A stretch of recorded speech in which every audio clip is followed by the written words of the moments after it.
Hi, I'm John Stevenson, and we're going to be looking at the adventures of the Lost Ark, 1 Samuel chapters 5 and 6, in our continuing study of 1 Samuel.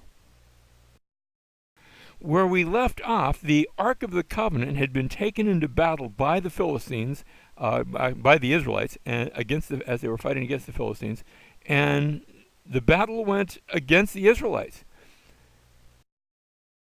As a result of that, now we read that the Philistines took the Ark of God and brought it from Ebenezer to Ashdod. They're going to now bring it to their city. The Ark has been taken captive.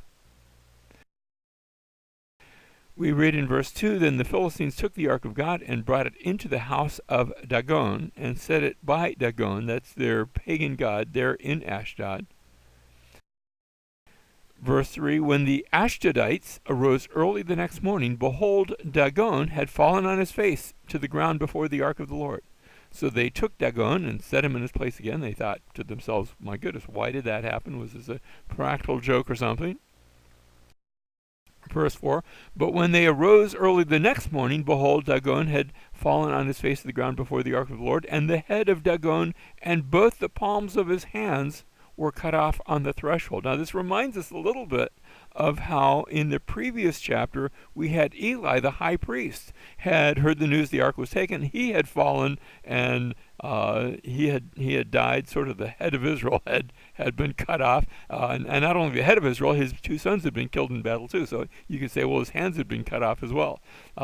And so that only the trunk of Dagon was left to him. Notice in verse 5, this leads to a later practice among the Philistines. Therefore neither the priests of Dagon nor all who enter Dagon's house tread on the threshold of Dagon in Ashdod to this day. It led to a superstition that was years and years later still followed among the Philistines. Verse 6, Now the hand of the Lord was heavy on the Ashdodites, and he ravaged them and smote them with tumors, both Ashdod and its territories. There were 5 major Philistine cities there along the coast, Ashdod being one of them.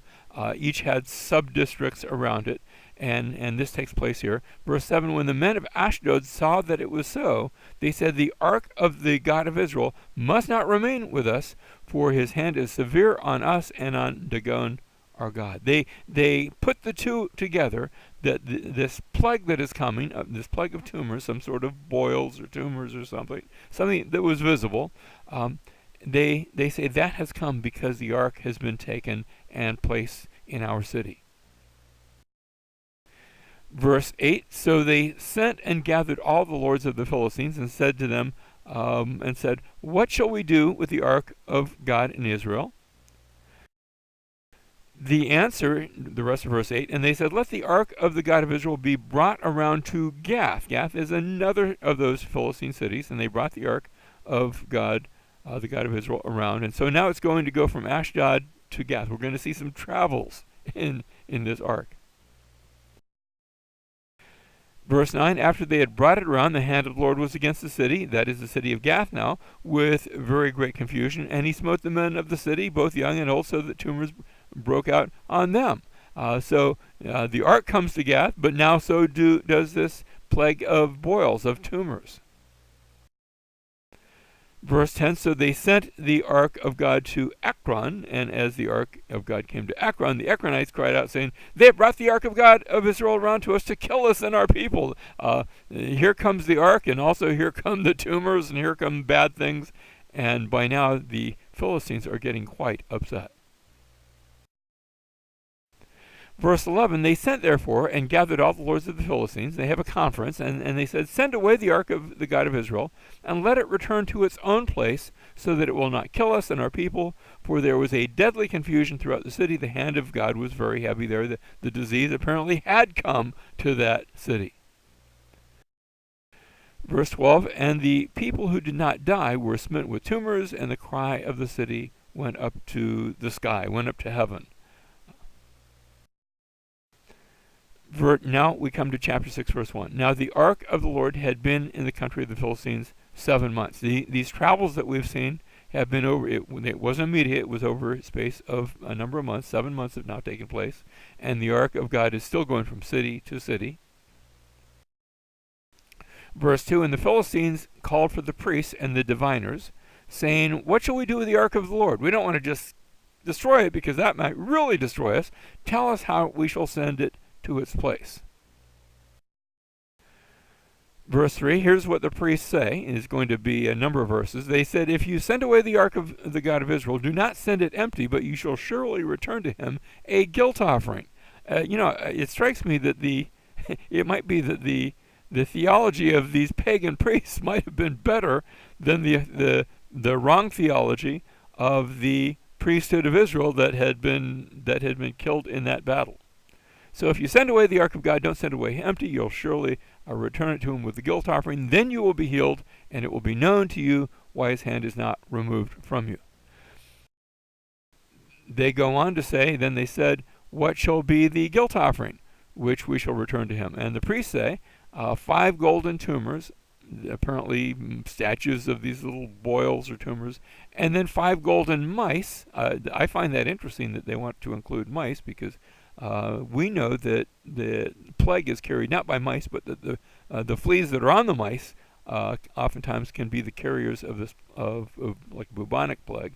Was that the case here? I don't want to say so, because we don't know for sure. But 5 golden tumors, 5 golden mice, according to the number of the lords of the Philistines, for one plague was on all you and on your lords. Verse 5, so you shall make likenesses of your tumors and likenesses of your mice that ravage the land, and you shall give glory to the God of Israel. Perhaps he will ease his hand from you, your gods, and your land. I call this the who knows principle. You don't know what's going to happen, but let's try it. Who knows? Maybe this will take God's anger away.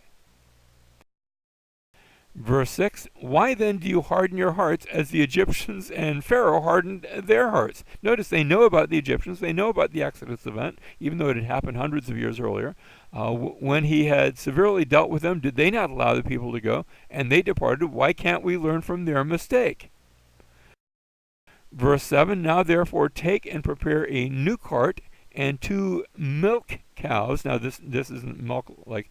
Well, I guess I was about to say it's not milk that is producing milk, but I suppose they do that too. This is 2 cows that have just had calves, and so I guess they would be producing milk for those calves.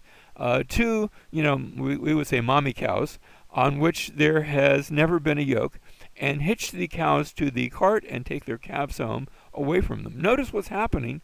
Mommy cows, but the calves aren't going to go with them. The calves are going to be taken back into the Philistine city. Verse 8, take the cart of the Lord and place it on the take the ark of the Lord, place it on the cart, put the articles of gold which you return to him as guilt offering in a box by its side, and then send it away that it may go. Now, what's going to happen to a cart that is carried by mommy cows if you've removed their babies? Especially once they've fed for a bit, and now the mommy, some time has passed, and mommy wants to have those babies feed again. You've got these swollen udders that are waiting to be released. Where are those cows going to naturally go? Think about that. Well, verse 9, they say, watch, if it goes by the way of its own territory to Beth Shemesh, which is not where mommy cow would naturally go, but if they do go there, then he, that is God, has done us this great evil. But if not, in other words, if the mommy cows do just what mommy cows naturally do, if they go back to where their babies are being held, then notice we will know that it was not his hand that struck us, it happened to us by chance. So they're going to sort of weigh the odds against the God of Israel and say, look, maybe it's true that is a God of Israel, but maybe this all just happened by chance. And if so, then we want to know about that. And so we'll sort of, if things just happen by chance where the mommy cows come back to their stall, back to their little calves, then we'll know this was all just a big mistake. Verse 10, then the men did so and took the 2 milk cows and hitched them to a cart and shut up their calves at home, just like they had planned to do. Verse 12, and the cows took the straight way in the direction of Beth Shemesh. They go counter to their cow nature. And they went along the highway, lowing as they went, and did not turn aside to the right or to the left. And the lords of the Philistines followed them to the border of Beth Shemesh. Imagine this. The cart is going back home. The ark is going back home. And the ark is bringing a host of what look like Philistine captives. They're not, but they're sort of following the ark to make sure, to see which way it goes. Meanwhile, verse 13, now the people of Beth Shemesh were reaping their wheat harvest in the valley, and they raised their eyes and saw the ark, and they were glad to see it. Here comes the ark from Ekron up to Beth Shemesh, and they see the ark coming of its own volition, because after all, the milk cows, they're not doing what milk cows would naturally do. The ark is coming home, and it's coming home in victory. And so they see this, they see the ark coming, and also, remember, they see the Philistine lords that have been following, at least up to this point, leading captivity captive, leading a host of captives, as it were. And the ark came into the field of Joshua the Bethshemite, and stood there where there was a large stone. And they split the wood of the cart, and offered the cows as a burnt offering to the Lord. So what we've seen here, back in chapters 1 through 3, we saw Eli's line. It was a story of failure of Eli to correct his sons. But then in contrast, we see Samuel, both his birth and then as a young boy, hearing the voice of God. Now in chapter 4 through 6, we saw the ark lost. That was failure. But now we see the ark returned, and so we go from failure to success. Verse 15, the Levites took down the ark of the Lord and the box that was with it, in which were the artifacts of gold, and put them on the large stone. And the men of Beth Shemesh offered burnt offerings and sacrificed sacrifices that day to the Lord. Verse 16, when the 5 lords of the Philistines saw it, they returned to Ekron that day. And so everybody, notice, gives glory to God. The 5 lords say, oh, this really was of God. The men of Beth Shemesh, they say, oh, this is of God.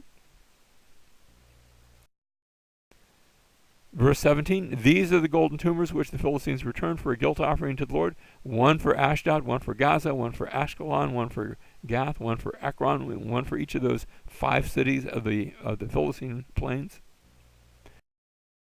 Verse 18, and the golden mice, according to the number of all the cities of the Philistines belonging to the 5 lords, both of the fortified cities and of country villages. And the large stone on which they set the ark of the Lord is a witness to this day in the field of Joshua the Beth Shemite. Now it would be nice if this story had ended there, but it doesn't. We have verse 19. And in verse 19 we read, again defeat. This time he, that is God, struck down some of the men of Beth Shemesh, because they had looked into the ark of the Lord. They did not treat it with the same sort of reverence that even the Philistines had come to treat it. And he, that is God, struck down all the people. The Masoretic text says 50,070 men. I suspect that might have been the ancient version of a typo, because Beth Shemesh was a little tiny village. There wouldn't have been 50,000 men there. I suspect this was 70 men, and I'm not sure how the 50,000 got in there. But notice, the people who copied the text at later dates, for example, our Masoretic text, I think they suspected the same thing, but their principle is they're not going to change the text unless they have another text with a different reading. And so they faithfully preserved what I think is that typo, to show that they're always going to faithfully hand down the text that they have. And so we have the typo there. And notice the people mourned because the Lord had struck the people with a great slaughter. Verse 20, the men of Beth Shemesh said, who is able to stand before the Lord, this holy God? And to whom shall he go up from us? You see, they come to recognize what the Philistines had already recognized. God is big, and God is dangerous. He is a dangerous God. Verse 21, so they sent messengers to the inhabitants of Kiriath Jearim, that is the village of Jearim, saying, the Philistines have brought back the ark of the Lord. Come down and take it up to you. Chapter 7, verse 1, and this is as far as we'll go. And the men of Kiriath Jearim came and took the ark of the Lord and brought it into the house of Abinadab on the hill, and consecrated Eleazar his son to keep the ark of the Lord. They're going to be careful with the ark now because they've realized how dangerous God can be. He's dangerous to the Philistines. He's also dangerous to Israelites who do not treat him in a right way. From that day, the ark remained at Kiriath Jearim. The time was long, for it was 20 years, and all the house of Israel lamented after the Lord.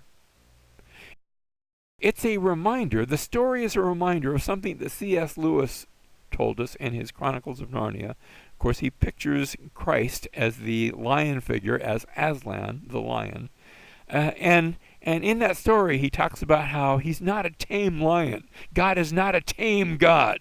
He is dangerous, but he is good.